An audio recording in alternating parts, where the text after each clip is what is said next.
بسم اللہ الرحمن الرحیم۔ اور لوط علیہ السلام کو ہم نے پیغمبر بنا کر بھیجا۔ پھر یاد کرو جب اس نے اپنی قوم سے کہا، کیا تم ایسے بے حیا ہو گئے ہو کہ وہ فحش کام کرتے ہو جو تم سے پہلے دنیا میں کسی نے نہیں کیا؟ تم عورتوں کو چھوڑ کر مردوں سے اپنی خواہش پوری کرتے ہو۔ حقیقت یہ ہے کہ تم بالکل ہی حد سے گزر جانے والے لوگ ہو۔ مگر اس کی قوم کا جواب اس کے سوا کچھ نہ تھا کہ نکالو ان لوگوں کو اپنی بستیوں سے، بڑے پاک باز بنتے ہیں یہ۔ آخر کار ہم نے لوط علیہ السلام اور اس کے گھر والوں کو بجز اس کی بیوی کو جو پیچھے رہ جانے والوں میں تھی بچا کر نکال دیا، اور اس قوم پر برسائی ایک بارش۔ پھر دیکھو کہ ان مجرموں کا کیا انجام ہوا۔ حضرت ابراہیم علیہ السلام کی قوم میں سے صرف ان کے بھتیجے حضرت لوط علیہ السلام ان پر ایمان لائے۔ انہوں نے اپنے چچا کے ساتھ عراق سے ہجرت کی اور کچھ عرصے تک شام، فلسطین اور مصر میں حضرت ابراہیم علیہ السلام کے ساتھ دعوت و تبلیغ کا تجربہ حاصل کرتے رہے۔ پھر اللہ سبحانہ و تعالی نے انہیں پیغمبری کے منصب پر سرفراز کیا،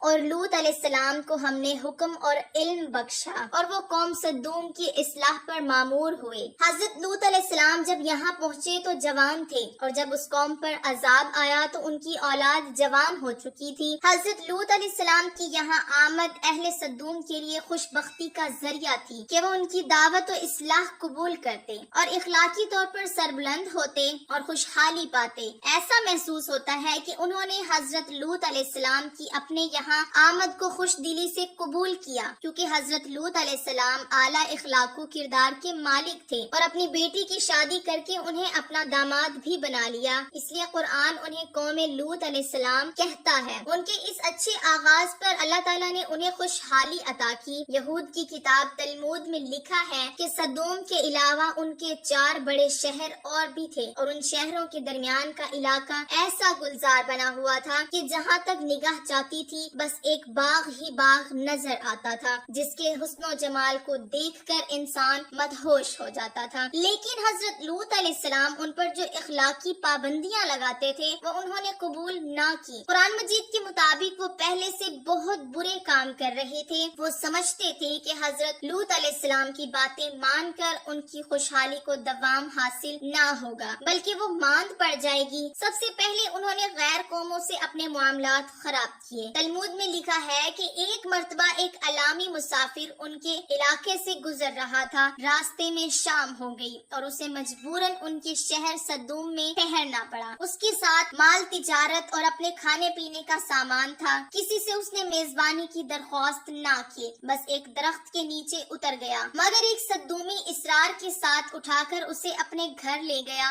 رات اسے اپنے ہاں رکھا اور صبح ہونے سے پہلے اس کا گدھا اس کے ذہن اور مال تجارت سمیت اڑا دیا۔ اس نے شور مچایا مگر کسی نے اس کی فریاد نہ سنی، بلکہ بستی کے لوگوں نے اس کا رہا سہا مال بھی لوٹ کر اسے نکال باہر کیا۔ اس طرح کے متعدد واقعات بیان کرنے کے بعد تلمود کے مصنف لکھتے ہیں کہ اپنی روزمرہ کی زندگی میں یہ لوگ سخت ظالم، دھوکے باز اور بد معاملہ تھے۔ کوئی مسافر ان کے علاقے سے بخیریت نہ گزر سکتا تھا، کوئی غریب ان کی بستیوں سے روٹی کا ایک ٹکڑا نہ پا سکتا تھا۔ بارہا ایسا ہوتا کہ باہر کا آدمی ان کے علاقے میں پہنچ کر فاقوں سے مر جاتا تھا، اور یہ اس کے کپڑے اتار کر اس کی لاش کو بڑھانا دفن کر دیتے تھے۔ بیرونی تاجر اگر شامت کے مارے وہاں چلے جاتے تو برسر عام لوٹ لیے جاتے اور ان کی فریاد کو ٹھٹھوں میں اڑا دیا جاتا۔ ایک مرتبہ حضرت سارہ علیہ السلام نے حضرت لوط علیہ السلام کے گھر والوں کی خیریت دریافت کرنے کے لیے اپنے غلام کو صدوم بھیجا۔ جب وہ شہر میں داخل ہوا تو اس نے دیکھا کہ ایک صدومی ایک اجنبی کو مار رہا ہے۔ اس نے اسے شرم دلائی کہ تم بے کس مسافروں سے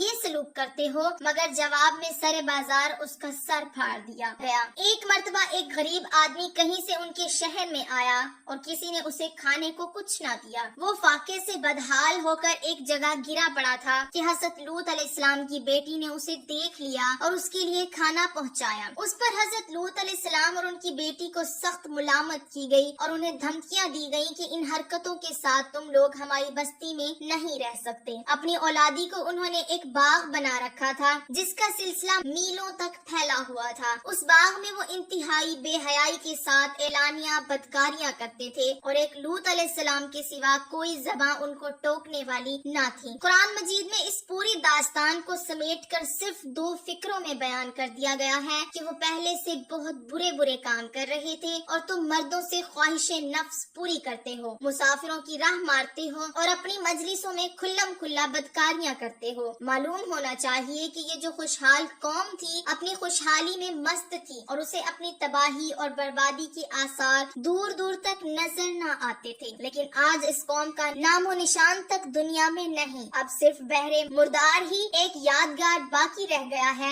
جسے آج تک بحر لوط کہا جاتا ہے۔ حضرت لوط علیہ السلام نے ان سے سوال کیا، اور تمہاری بیویوں میں تمہارے رب نے تمہارے لیے جو کچھ پیدا کیا ہے اسے چھوڑ دیتے ہو؟ مطلب یہ کہ اس خواہش کو پورا کرنے کے لیے جو بیویاں خدا نے پیدا کی تھی انہیں چھوڑ کر تم غیر فطری ذریعے یعنی مردوں کا اس غرض کے لیے استعمال کرتے ہو۔ دوسرا مطلب یہ بھی ہو سکتا ہے کہ خود ان بیویوں کے اندر خدا نے اس خواہش کی تکمیل کا جو فطری راستہ رکھا تھا اسے چھوڑ کر تم غیر فطری راستہ اختیار کرتے ہو۔ اس دوسرے مطلب میں یہ اشارہ نکلتا ہے کہ وہ ظالم لوگ اپنی عورتوں سے بھی خلاف فطرت فعل کا ارتکاب کرتے تھے، اور یہ بھی ہو سکتا ہے کہ وہ نادان اپنی خوشحالی کے ماند پڑنے یا ختم ہو جانے کے خوف سے آبادی کو بڑھنے سے روکنے کے لیے یہ حرکت کرتے ہوں۔ یہ اس قوم کا سب سے بڑا جرم تھا جس کی وجہ سے خدا کا عذاب ان پر نازل ہوا۔ اس کے ارتکاب سے تو بدکردار انسان کبھی باز نہیں آئے، لیکن یہ قوم اعلانیہ اس کے ارتکاب کرتی تھی اور اسے کوئی قابل شرم کام نہیں مانتی تھی۔